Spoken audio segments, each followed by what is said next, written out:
Up, everybody? Good buddy Kyo here. Meow. Today, I'm going to be interviewing KyoKoon 64, also known as KyoKyo 866. Sorry, my dyslexia Right. said not No, you today. you got it right. So, I guess my first question is, when did you first get into Hetalia? Like, time frame, year? I know exactly when. It was 2009 when the sixth episode of the first season of the Japanese anime was released. So it was just being put out into an anime. Sixth episode dropped about a week or so later. Germany's character CD dropped. So when that time frame is when I joined. Wow, okay. I thought it was 2012 when a lot of people joined. Oh no! I've been here for a long time. Oh my god, that's amazing. I love that. Cool to know. Okay, so I put them in random order. I don't think I have the best order, but I guess my next question is, what do you think of like the fandom, how it was in 2009 and I guess like present? Oh, good lord. Each each fandom has its own chapter, has its own era of how they act differently depending on what materials was out at the time.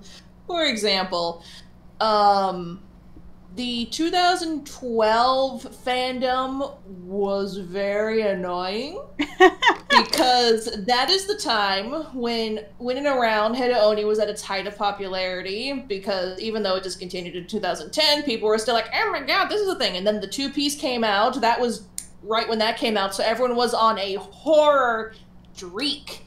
And so everyone was about violence, this, sadness, that, make as much sad fodder as possible, bring in all of the sadness. And I'm like, man, that gets annoying.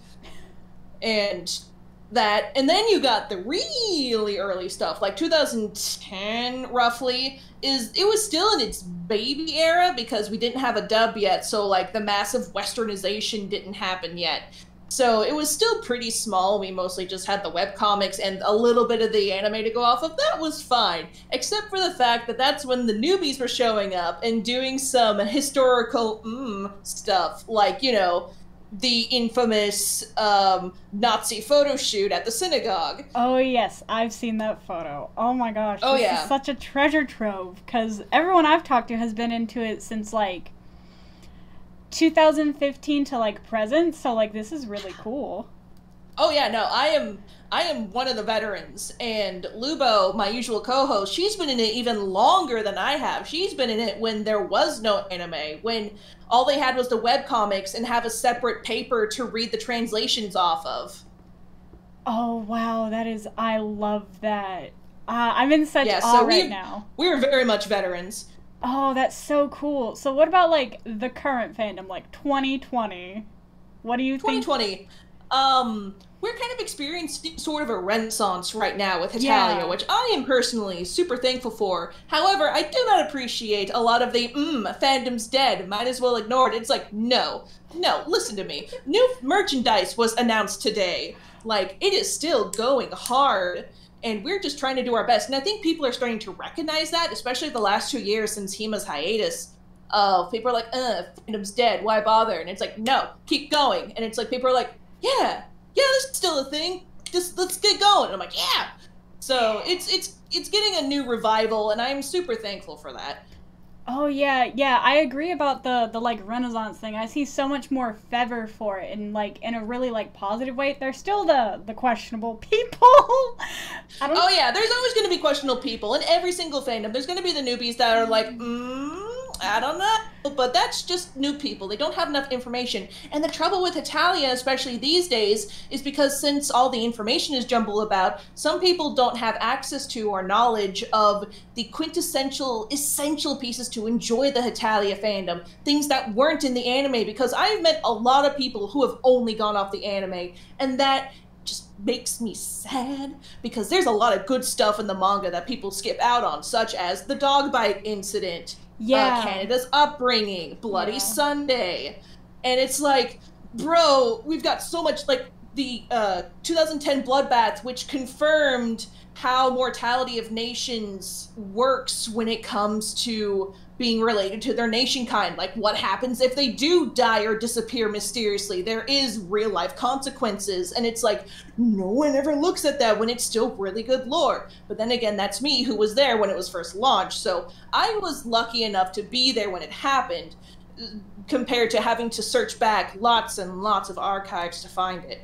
Yeah, see, don't hate me, but, like, I'm one of the people that's only really watched the anime. I've seen, like, strips of the comic, but I think it's harder for newer fans to go back to, like, 2008 and just... Yeah.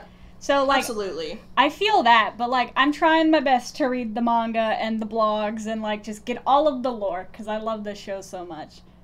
Yeah, like a shout out to anyone's listening. If you do want to see the old archives of events, asks manga strips, there is the Heda Archives and the Heda Scanulations on Tumblr, which, if everyone's like, there's so much material, what do? Read the World Stars series first, because that was Hima's attempt to reboot the entire series. So read that, read the more modern take of the recent iteration of Hetalia, his current thoughts on the nation, so on and so forth. And that's got some pretty good stuff too, like, again, Canada's upbringing chapter and stuff like that. Yeah. Good advice. So, I mean, I guess my next logical question was, you kind of touched on it already, but I guess you don't think the fandom is dying, but do you think it will die? Do you think, like... Oh, hell no. Like, man, I have theories on why it's hit so long, because if you've realized this, like, of all the animes going around, like, there is none with as much... like, adaptive, expansive media touching as Hetalia has. Gaming, visual novels, like, physical things. There is so much that Hetalia's touched, like MMDs, that not a lot of other fandoms have, and I've seen some other fandoms try to attempt it, but not as expansive as Hetalia, because it is real life. There is no story. There's no beginning, middle, and end. It just exists, so you can place it anywhere you want. And because the characters are pretty much just glorified stereotypes or archives, no, archetypes. They're easily fittable in other places of, like, okay, we can make this story. We have a hero. We can go with this character. We have the villain. It could be this character. So they're so easy to interplace that as long as history exists, Hetalia will not die. People will try to recreate it every once in a while, looking at you world flags, but it will keep going. Oh, I love this so much. But yeah, that's how I feel too, because Hitalia's, like, so far out there. Like, it's great. So my next... like, it's over 10 years old for a series. Like, how old is it now? It's like 14 years old as a fucking fandom? Yeah. Because I think it came out in 2006, the webcomics did. I think so. Oh, really? Yeah. I thought it was 2008, but anyways, so I guess... Well, again, the original Japanese webcomics before we started to get, like, you know, fancy with the manga and stuff, but... Oh, okay. So, I guess my next question would be, would you... I mean, you've been in it for, like, over a decade, so this feels like an unfair question. But would you ever leave the fandom? Like, would there be anything... Hell no. Okay. Never. All right. Like, I've been on this train for, like you said, over 10 years, so I'm just like, I'm stuck. I'm sticking to it. All right, that's wonderful. I love that. Because even if I do go into another fandom for a while, I always come back. Oh yeah, that's also something I've heard. Like, I've heard people leave and then they just come back a couple years later and it's like, eh. Granted, I also have a lot of immersive projects that keeps me constantly thinking about it 24/7. So I'm just like, yeah, all right. So if I do take a break, I always have, like, stuff to work on that makes me think about it. Yeah, no, all of my other questions are kind of related to, like, all the stuff you've done for the fandom. Because even if I haven't, like, watched your newer stuff, I've heard of, like, the episode 23.5 and Dream Tally and a bunch of your other games. So, speaking of games, what has been, like, your favorite game to work on for Hetalia? Oh, Dream Tally, hands down. That was a passion project ever since I was in college.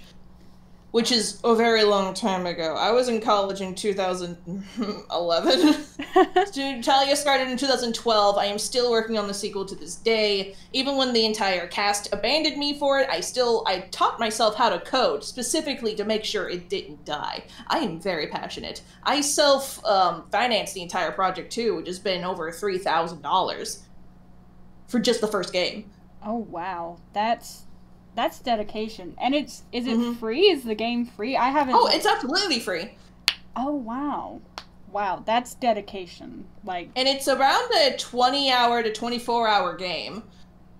Oh wow, because I've heard people say such good things about Dreamtalia. I just do not have the time to invest in play in it. Oh no, that's perfectly fine. Like, again, it's a really long game. You really have to sit down and get on it. But yeah, no, that's amazing. That's really cool. And I know 23.5 is the first Hetalia-like creepypasta I ever read, and is probably one of my favorites, so, like, that's... I guess it goes into my next question. What do you think about being very well-known in the Hetalia fandom? Or at least your work. It's weird. It's weird. Because there's at some point, I've had this happen in real life of people being so spooked to be in my presence that they run away or be like, oh, I'm sorry. And I'm like, it's just me. It's okay. I'm not doing anything. I'm just sitting here. Please don't be sad. Don't be nervous. Or other people are like, oh my god, it's you. I'm like, yeah, what'd I do? What happened? Of like, because it's also been for a really long time, it's also had spikes in droughts. So you've had people be like, oh my god, it's you. And another part of me like, who?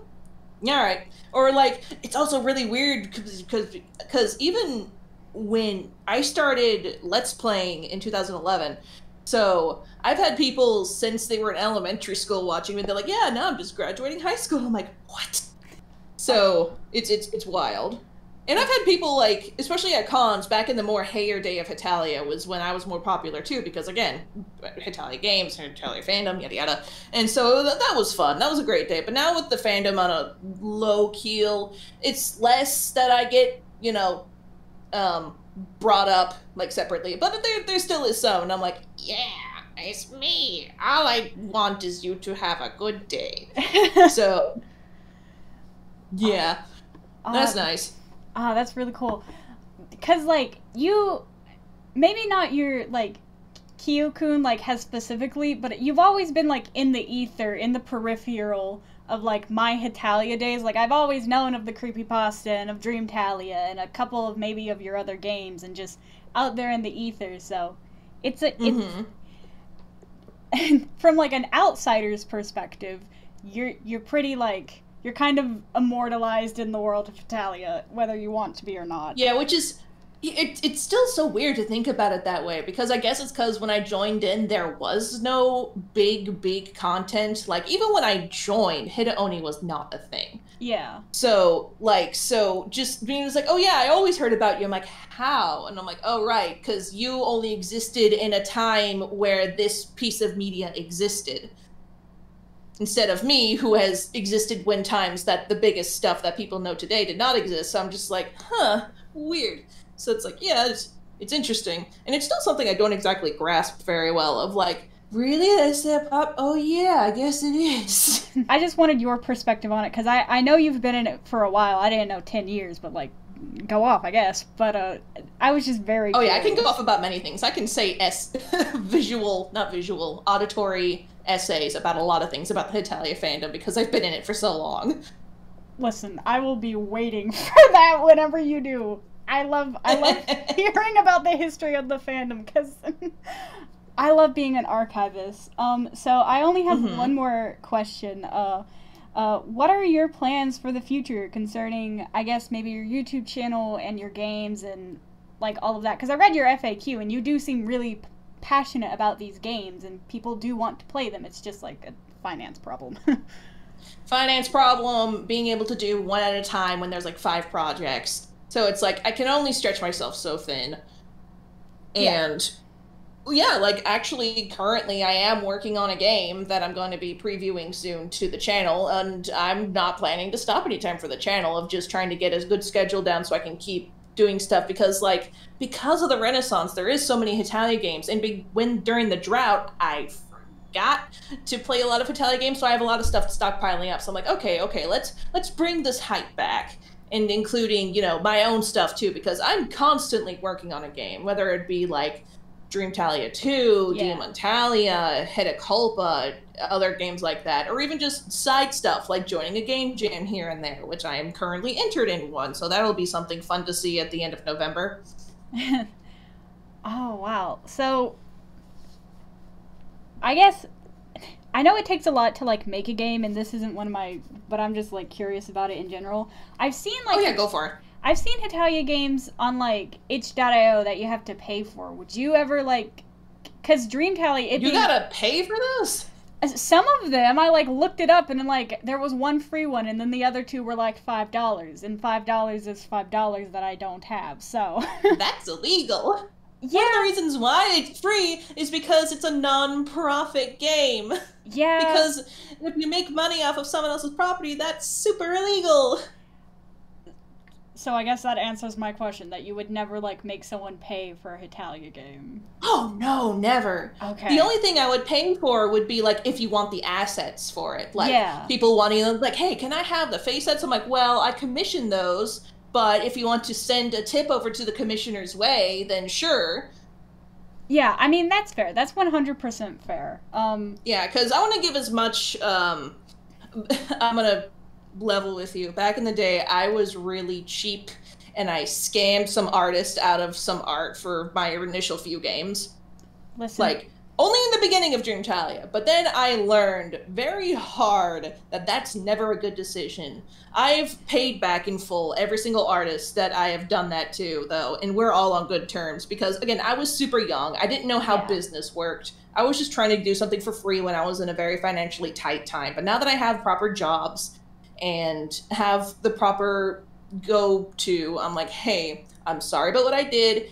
What do you think your art was worth? I will pay you in full. And I did, and we're now, Gucci. So it's like, please be kind to your artists. And I know that one of the artists in particular, the one that I use every single game for, my game commissions sometimes are the only way they can pay rent. yeah. So it's like, dudes, please support your local artists. Yeah. Please. I think art theft is still kind of a problem in the Hitalia community. We Oh, won't lie. absolutely. When I first started this channel, we kind of had a problem with that, but we've phased that out. But like we're good now. Mm-hmm. I think everyone just goes through a phase where they don't know how art theft works, but it's fine. But yeah, I still think Yeah. that's the problem in the community. Like, I follow a lot of fan pages, and they're like, I don't know who to credit. I'm like, bro, I can Google search it and find it for you. You're just lazy. I feel that's so hard. People do that all the time, and I'm like, bro, it's right there. It took me like 5 seconds on Google. Yeah, it's just, it's... Sometimes the Hitalia fandom still kind of sucks, but like, I think with... Yeah. I think we're getting better, I think. There was some bumps in the road earlier And there's this always year. some times that you gotta think of what is the fandom itself's fault and what is the person themselves' fault. Because you can't knock Italia for someone who doesn't know what art theft is. Yeah. Yeah, I think that's another problem the fandom has is, like, it, like, if one person messes up, oh, the entire fandom's trash. When it's like, no, that one person is trash. The fandom itself is, like, decent. Yeah, that's all I can really think of right now because, the retrospective. Because I'm like, I'm not gonna lie to you, in 2009, I was, like, a little child. Like, a little child! You were a baby. Yeah. Meanwhile, I was in high school. This was really fun. This was really great. I love hearing, because like the oldest person I know has been like Hedafax, who's been in it for a while as well. But no, How long have they been in on it? In on it? I think maybe, as I said, probably 2015. Not entirely. Around. Sorry, I'm just internally like, yes, I know more than you. There's a little bit of rivalry between me and Hedafax. I'm like, do you really know everything? Do you? And I'm like, that's just me though. I'm just here living my life trying to get all the knowledge in one place because it is so far dispersed, and I was so sad to hear that Hima's like website on like Kitayume, yeah. yeah on like NeoCities or something, or GeoCities, like got taken down. I was so sad to hear about that. Yeah, everyone was hit. But again, like Heda Archives has everything from that saved, and they're keeping tabs on what website he moved to and so on. So oh yeah, I have his new website bookmarked. Like, I check that every couple of days. There hasn't been anything new in months, but like, that's okay. yeah, I mean, considering what's been going on, I'm not surprised. Yeah, So. no. This is going off on a little bit of a tangent, but in like 8th grade, we had to do an art project where we picked an artist that we liked. I picked him for my art project, and so, like, I could tell you everything about Himaruya that we knew up until, like, 2017. I could tell you all that. I no longer remember that, but, I did at one point. Oh, that reminds me. Himaruya is also not known to the Hitagame bug, because he has canonly made Hitagames, and it is incredible. Like, he has made visual novels, like horror-based visual novels about Hitalia, and he also made Cleaning Prussia, which is a little joke game about Prussia breaking into people's houses to clean their house, because he's a neat freak. I know. Oh, and it's like... So that's also a reason why the Hitagames persist, because he also, like, you know, kind of pokes that chain. He's like, hey, you guys want to see one too? I made one. Here you go. And we're like, oh my god! Oh my gosh, that's so fun. Oh, I've been trying to find some of his games, but I don't want to get like a virus, so like I don't trust most things. No, I don't blame you. Like, with all this hiatus time, the Hitascanlations team is working on scanlating the Hitalia horror visual novel that came out recently. Well, recently, it's been a couple years, but still. Yeah, I know the one you're talking about, but yeah.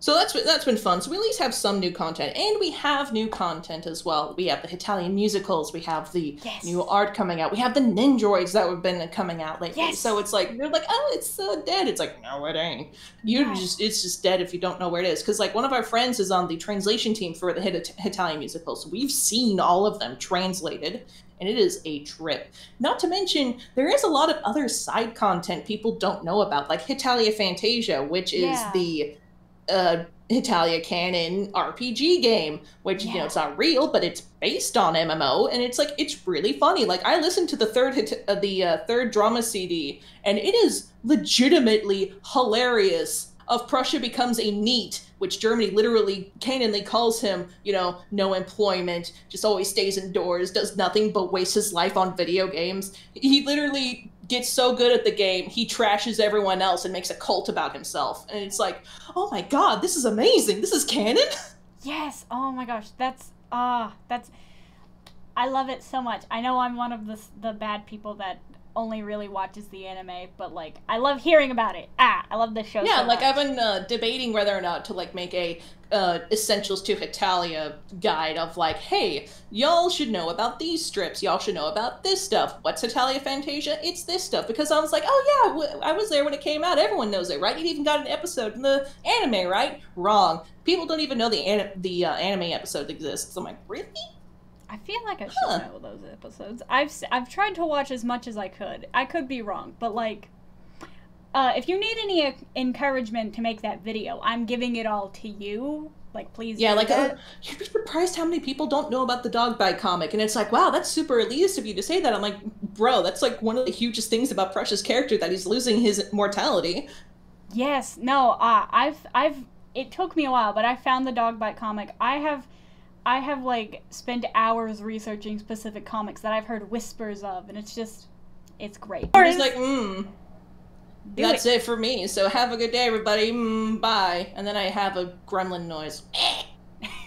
or listen, we love. Hey, howdy, hey. Eat your vegetables. We love to see it. Anyways, thank you guys for watching. Ciao, chicos.